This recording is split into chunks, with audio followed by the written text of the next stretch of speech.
I've learned how to install oak wood flooring in my house. I'm not a contractor or builder, I'm a retired attorney, and I've learned a lot of stuff from watching YouTube videos.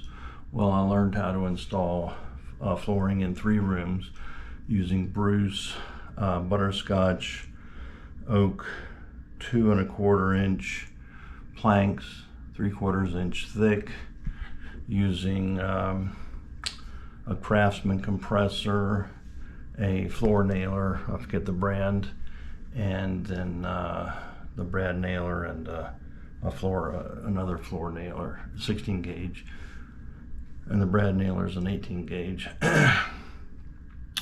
So the flooring went well in the 3 rooms. We ordered about, I think it was 38 cases of wood from Lowe's. And I'm almost completed doing the stairs. Now the stairs have been a lot more complex. The flooring is not really that hard. It simply takes the right tools. You gotta have the right tools and patience, and listening to good music perhaps. I use a table saw to rip the wood lengthwise, and I use a table saw also to cut it sidewise. There's YouTube videos on telling you how to create I don't know what you call it, a type of brace to allow you to do that with the table saw instead of buying a chop saw. I did this whole project without a chop saw, just a table saw and a miter box. I have just a simple plastic buck saw miter box for doing the baseboards, such as this one. You can cut these angles, 45-degree angles, with a simple miter box. And the thing is, it's quite easy, but the thing is, you have these lengths of baseboard that are, I think they're 12 feet long. And it's easier to take this plastic miter box that's screwed onto a piece of plywood, say maybe it's 2 by 3 feet, something like that, and just place that underneath the baseboarding and measure and cut. That's just, for me, very simple. Now the steps are more complex, because what I've done is I've used the hardwood flooring to do both the riser and the step. And let me show you where I am with this. Now, to do the steps, I had to, this piece of wood here is the Bruce 3 1/4 inch wood, and this is the 2 1/4 inch. So I had to buy the 3 1/4 to do the lips for the step. Now this lip here, I had to buy a router table. It's a 3/8 inch. I forget the technical name of it, but it does a really good job cutting that edge. And then I tried a number of finishes, but I ended up using, I have it down here, I'll show you in a minute. But this, I had to stain the edge, and I mixed my own stain. I'll show you what I mixed. It wasn't really that complex. I had a lot of stains. I do a lot of other work, and so it wasn't hard for me to mix that stain. Of course, also you're going to need the wood filler to fill in the holes where you've nailed the brad nail. And then you need a punch. If the nailer doesn't go in all the way, you're going to have to either cut off the end of it and use the punch, or use the punch if it's almost all the way in. Alright, for this project, you can see these 3 steps down there are unfinished. The landing down there is finished, and these are the boards that are going to be used for the next step. Now, let me move down. These steps are very slippery, so I found on Amazon a really cool tread. This is a non-slip tread here, and they were very reasonable, but they do a great job of preventing you from slipping on the edge. Now, again, this lip I did with the router, and I stained with a mixture. I'll show you. There's all kinds of ways to measure these boards so that they are flush with the edge, and all the ways that I saw on the internet did not work for me because it was not adequate. What I found, and I have to be careful here because I don't want to fall down the steps. What I found was to simply cut a board, measure it exactly and cut a board that actually fits perfectly, and then use that as a tool to measure all other boards. For example, I had I think it was a bad piece of wood somewhere here.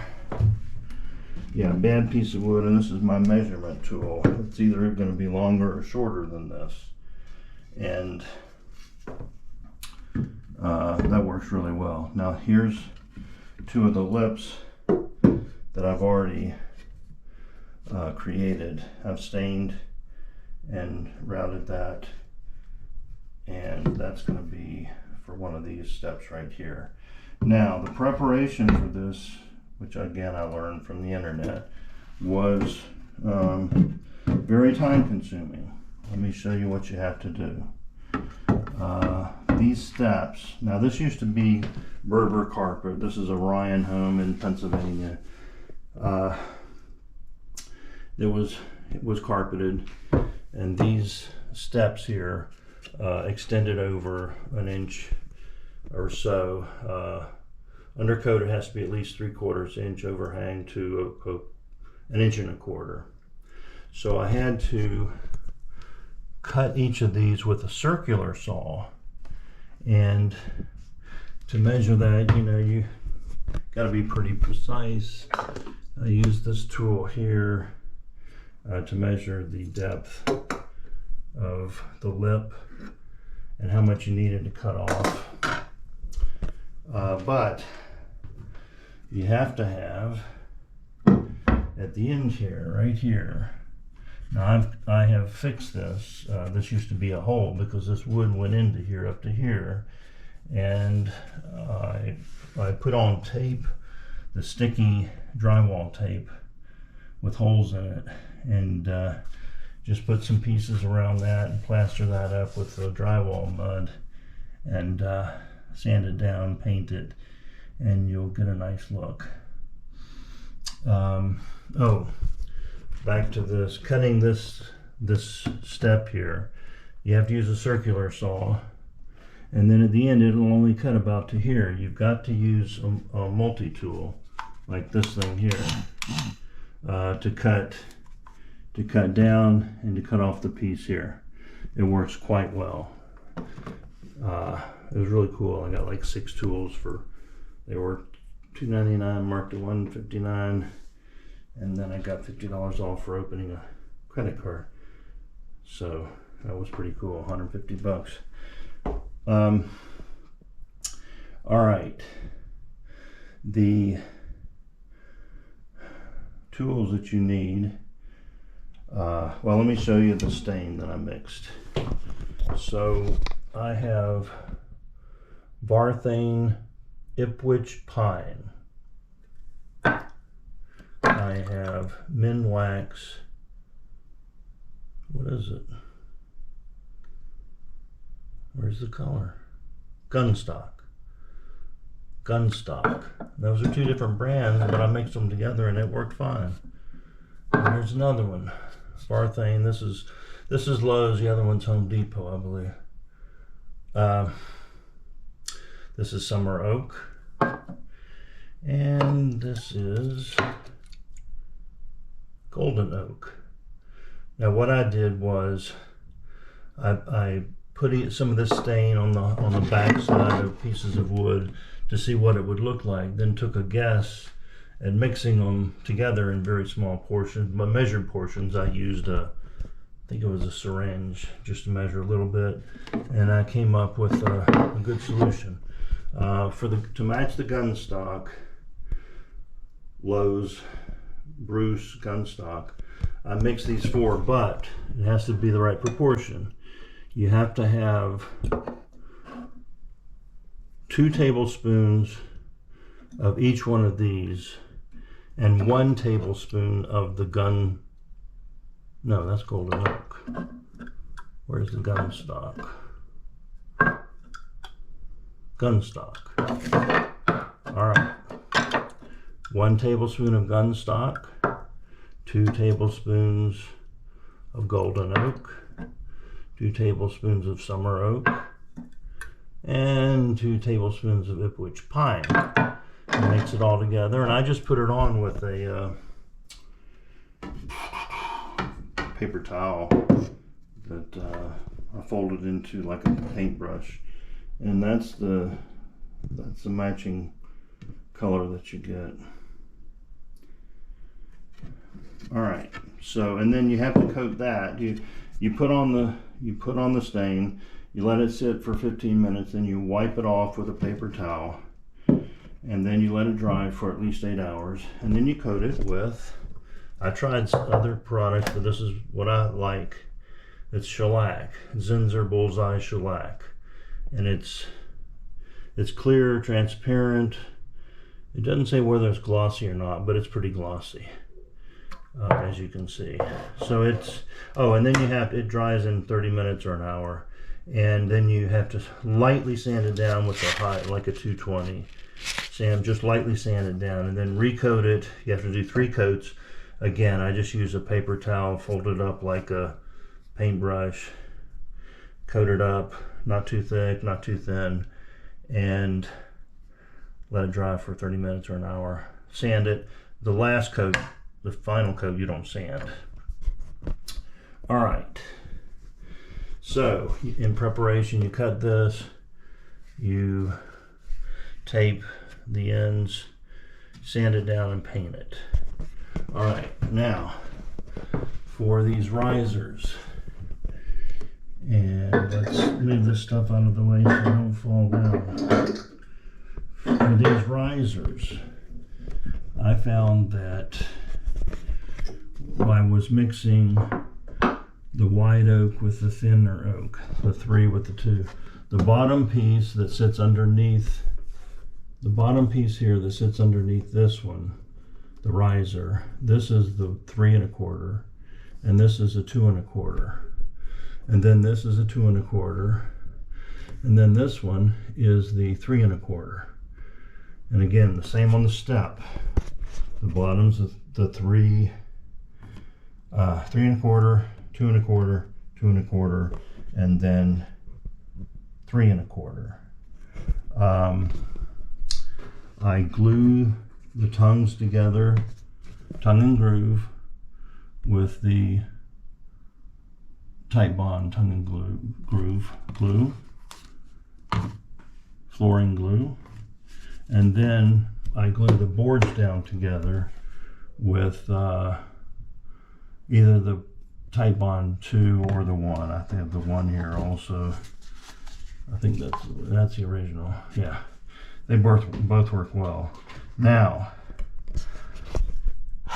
also if you use the brad nail or 18 gauge and the nail does not go all the way in because it hits something, or you get a bad nail and it sticks out, you've got to clip it with flush. Those are flush wire cutters. They work really well. You clip it, and then you take a punch and punch it down, and then cover it with the wood glue. All right, now the landing was much more difficult. The landing, Let me get down here.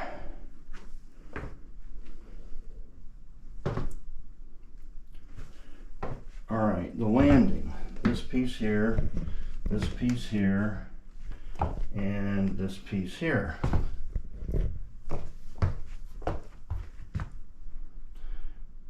You can see it's still a work in progress. There's parts everywhere. I still need to put the baseboards here, and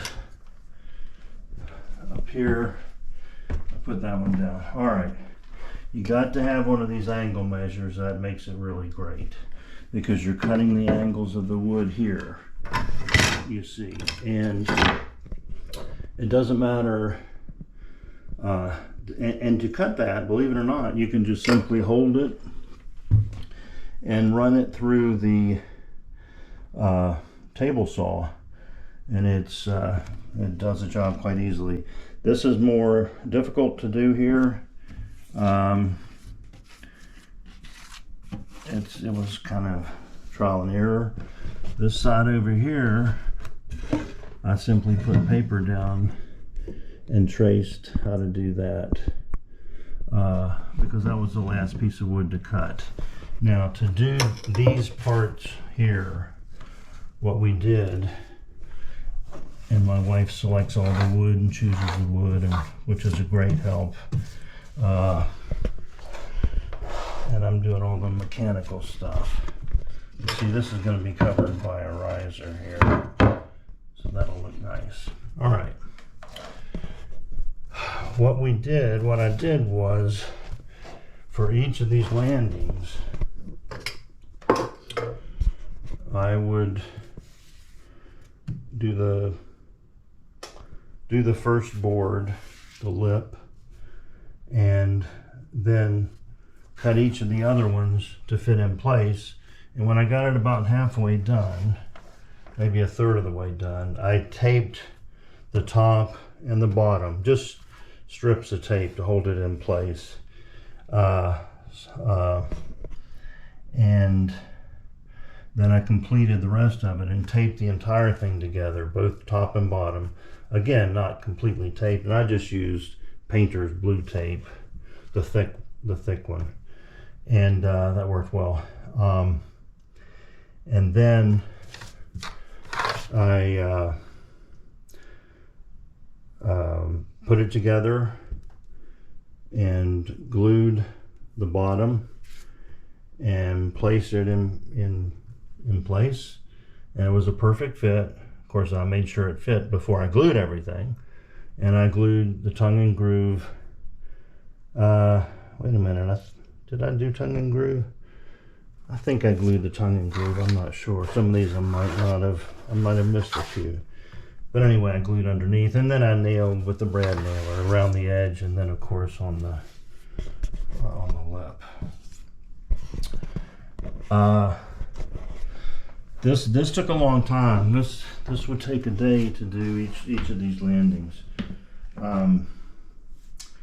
It was quite difficult. Here's the riser. But I'm pleased with the job. It's very, very satisfying. Here's the threshold. That was, yeah, that was one that I stained myself. I bought some that were stock, butterscotch, and they look good, but this looks just as good. And I had to, well, the door, that was another story. I had to cut off the bottom of the door because the floor rose the door up. But the table saw took care of that, no problem. All right, here's an important piece of equipment here. The W. King boom box. Of course, I listened to that. Well, let me just turn it on here.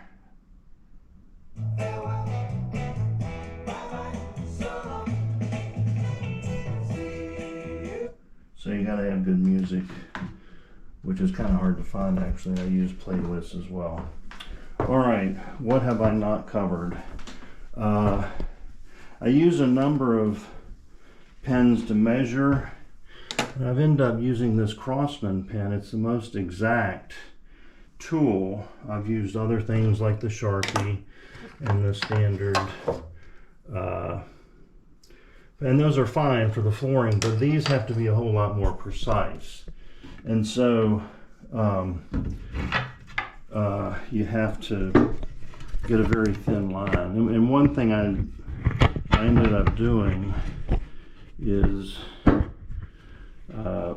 when you draw the line, and I would draw a finished piece, if the piece you need is longer, say this is your sample and this is what you're cutting, if you need something longer than your sample measurement, you simply angle it over and draw a line, and that's going to be longer. If you want it shorter, you angle it the other way, draw a line, and it's going to be shorter by however much you need.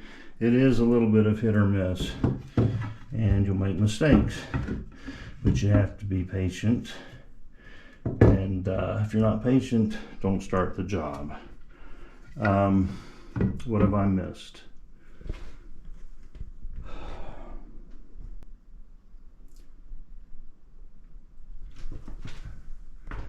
Let's see, this is the roller that you get with the tread here to put it on. It works quite well.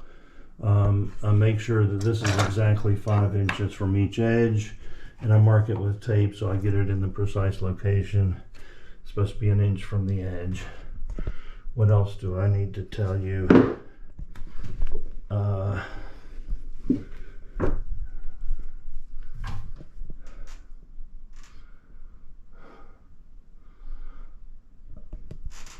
Well, I can't think of anything else. That pretty much covers this project that I'm working on, and I hope to be finished with this. These 3 steps should only take about a day. I'll be done by tonight, and then the whole project will be done, and I can clean up the house. It's amazing how much of a mess 38 cases of wood and sawdust you get in the garage. It's